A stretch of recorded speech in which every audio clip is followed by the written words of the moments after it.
अनेक प्रकार से महाराज जी ने हमारा मार्गदर्शन किया।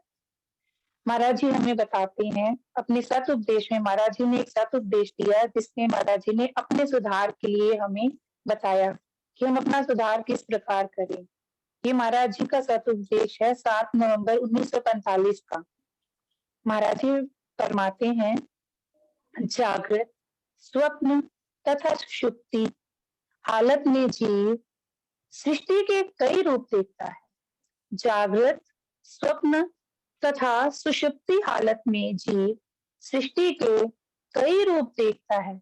जागृत में और दुनिया देखता है, स्वप्न में और देखता है और सुषुप्ति में और दुनिया देखता है। हर वक्त यह रचना रचता रहता है।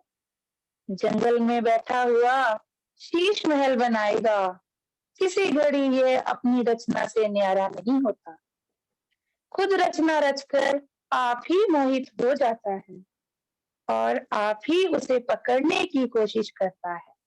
खुद रचना रचकर आप ही मोहित हो जाता है और आप ही उसे पकड़ने की कोशिश करता है। अगर नहीं मिलती तो रोता है और अगर मिल जाती है तो हंसता है। जब जब सुनता है कि फलां नगर बहुत सुंदर है, पहले उसका मन गढ़ंत नक्शा बनाएगा, फिर चाह पैदा हो गई कि चलकर देखें। आखिर अपनी कामना पूरी कर लेता है। यह सृष्टि है। गति बहुत दूर है। गति उस हालत को कहते हैं कि एक चीज दूसरी चीज में लय हो जावे। गति उस हालत को कहते हैं कि एक चीज दूसरी चीज में लय हो जावे। जैसे मिट्टी मिट्टी में मिल जावे, पानी पानी में मिल जावे। दरिया समुद्र में जब मिल जाता है उसकी गति हो जाती है। जीव जब तक ईश्वर में न मिल जावे उसकी गति नहीं होती। जीव को शांति तब ही होती है जब अपना असली ठिकाना तलाश कर ले। जीव को शांति तभी होती है जब अपना असली ठिकाना तलाश कर ले। परमेश्वर शरीर में मौजूद है मगर इस आंख से नहीं दिखाई देता। वह अंदरूनी आंख है जिससे उसे देख सकता है। बुद्धि दुनिया को देख रही है। बुद्धि दुनिया को देख रही है, ईश्वर को नहीं देख रही।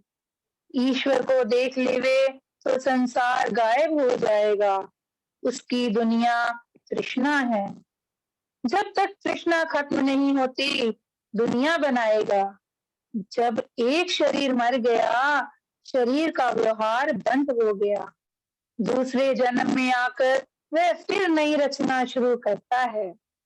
इसी तरह शरीर मरने पर इस जन्म के काम छोड़कर फिर आगे काम शुरू कर देगा।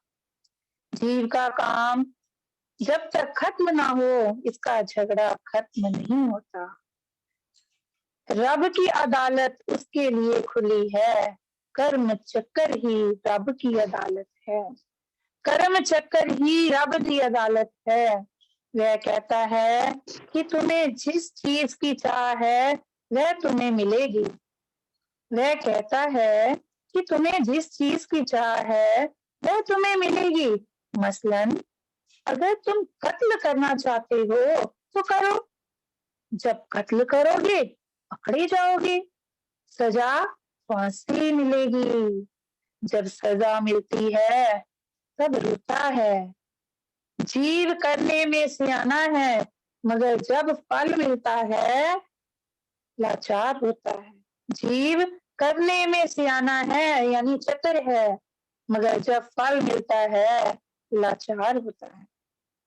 कर्म कैसे खत्म होता है? कर्म कैसे खत्म होता है? मन दिन रात किसी वक्त भी नेचर नहीं रहता। मन दिन रात किसी वक्त भी नेचर नहीं रहता, कुछ ना कुछ करता ही रहता है। जब तक उसका नाचना कूदना बंद नहीं होता उसकी गति नहीं होती। जब तक उसका नाचना कूदना बंद नहीं होता, तब तक उसकी गति नहीं होती। यह नाचना कूदना तब बंद होता है जब यह आत्म रूपी समुद्र में मिलेगा। यह नाचना कूदना तब बंद होता है जब यह आत्म रूपी समंदर में मिलेगा। जैसे दरिया बह रहा है, उसके आगे बंद बांधा जावे, वह उन्हें भी तोड़ देगा। उसके आगे पहाड़ खड़े कर दिए जाएं, तो भी तोड़कर निकल जावेगा। लेकिन जब समंदर से मिल जावेगा, शांत हो जावेगा। जीव की कामना कल्पना खत्म नहीं होती जब तक परमेश्वर को प्राप्त न करेगी। उसका जोर शोर कम नहीं होगा। जब परमेश्वर पूर्ण रूप उसको मिल जावेगा, तब उसको शांति होगी। जब तक वहां नहीं पहुंचता, रगड़ झगड़ लगी रहती है। अपने अपने कर्मों के संस्कार देख रहा है। इस दुनियावी जेल में एक टोकरी ढो रहा है, एक थैलियों में खेल रहा है। यह अपने अपने कर्मों का नक्शा है। यह अपने अपने कर्मों का नक्शा है। अच्छे कर्म से अच्छा फल मिलता है। अच्छे कर्म से अच्छा फल मिलता है। बुरे कर्म करने से बुरा फल मिलता है। महापुरुषों ने बतलाया है कि जो कुछ तू कर रहा है, वह सब कुछ परमेश्वर देख रहा है। जो कुछ भी तू कर रहा है, वह सब कुछ परमेश्वर देख रहा है। तुम्हारी बुद्धि उसे समझती है। जब वह समझ रही है, तू कैसे निकल सकता है? क्योंकि शहादत देने वाला साथ है। तेरी अपनी ज़मीर तेरी मुखालफत यानी विरोध भी करती है। तेरी अपना ज़मीर तेरी मुखालफत यानी विरोध भी करती है, मदद भी करती है। इसलिए तू सीधे रास्ते चल। इसलिए तू सीधे रास्ते चल। सोचना और मौके के मुताबिक कर्म करना खास बात है। सोचना और मौके के मुताबिक काम करना, कर्म करना खास बात है। अगर तू अच्छा सोचेगा, अच्छे कर्म करेगा। अगर तू अच्छा सोचेगा, तो अच्छे कर्म करेगा। अगर तू बुरा सोचेगा, बुरे कर्म करेगा।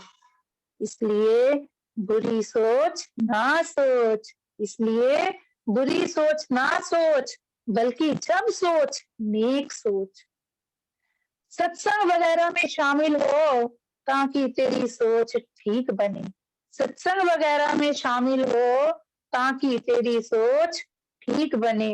और तू नेक काम कर। और तू नेक काम करे।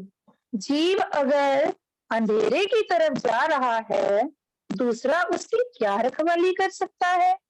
सोचने वाली बात है।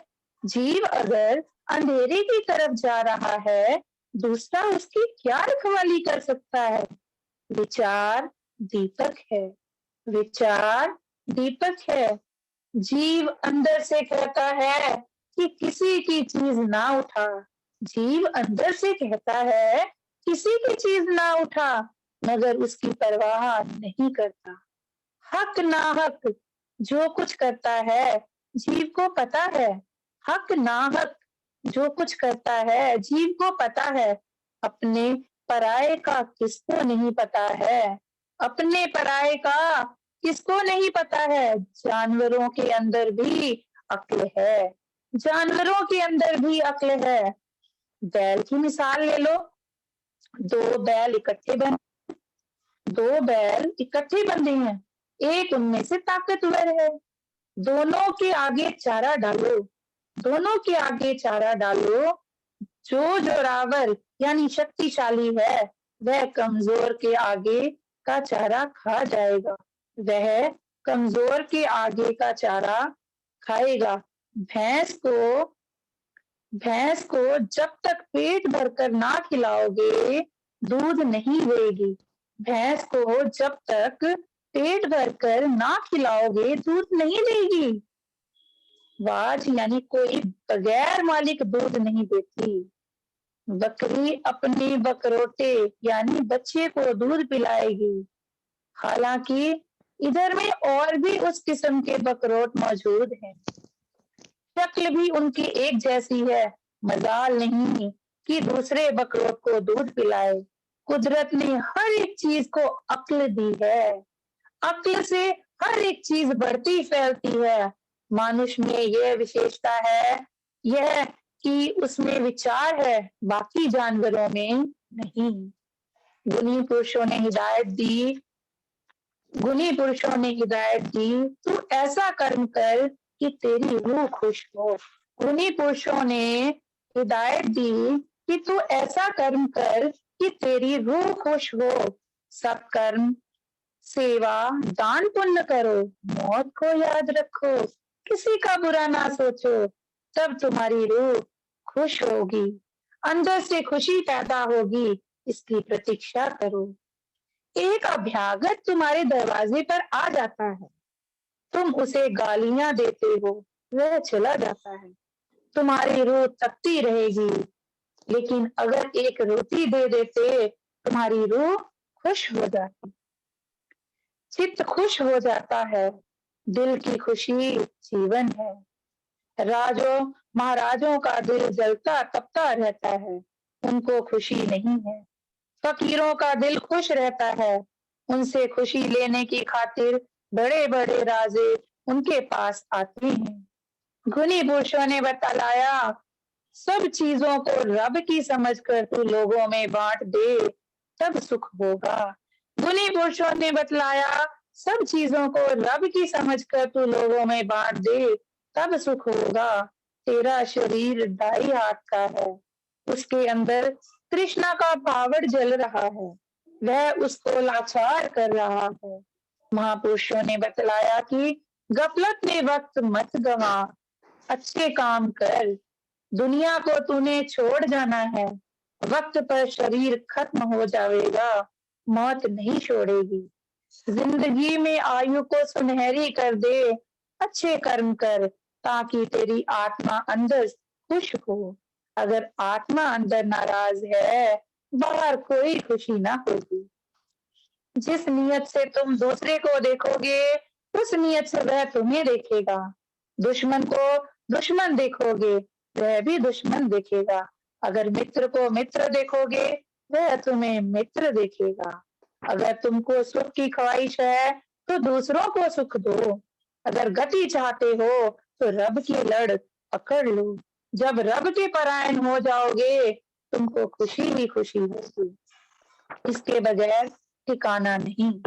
वरना एक मकान से निकला, दूसरे मकान में दाखिल हुआ, एक शरीर छोड़ा, दूसरा शरीर धारण कर लिया। यह दुनिया कष्ट रूप है, तृष्णा रोग जीव को लगा हुआ है। ईश्वर की कृपा हो, सच्चा रास्ता मिले, तब दिल को सब्र आएगा। सांप जलता रहता है और जलन से उसके अंदर जहर पैदा हो जाता है। जब सांप काटेगा, जहर दाखिल कर देगा। इसी तरह दुराचारी जलता रहता है, जब करेगा बुरा काम करेगा, क्योंकि वह खुद जल रहा है, दूसरे को आराम कैसे देगा। गुणी पुरुषों ने इसलिए फरमाया, तू अपना आप अच्छा कर। महाराज जी ने इस सतुपदेश में हमें कहा है, तू अपना आप अच्छा कर। इस सतुपदेश में महाराज जी हमें बहुत गहरी बात समझा रहे हैं। यदि हम अपना सुधार करना चाहते हैं, तो हमें ये चीजें समझनी होंगी कि ये संसार कल्पना ही है, कल्पना करके ही तो संसार है। पहली लाइन में महाराज जी ने हमें यही समझाया कि हम मन में कुछ सोचते हैं, फिर वो अपना ही ख्याल बना लेते हैं, फिर वो काम इच्छा पूरी करते हैं। तो हमें ये विचार करना है कि हमने ये चोला, हमारा ये जो शरीर है बदल रहा है, इस शरीर को हमने छोड़कर जाना है। ये शरीर किस चीज के ऊपर खड़ा है, हमने इस चीज का विचार करना है।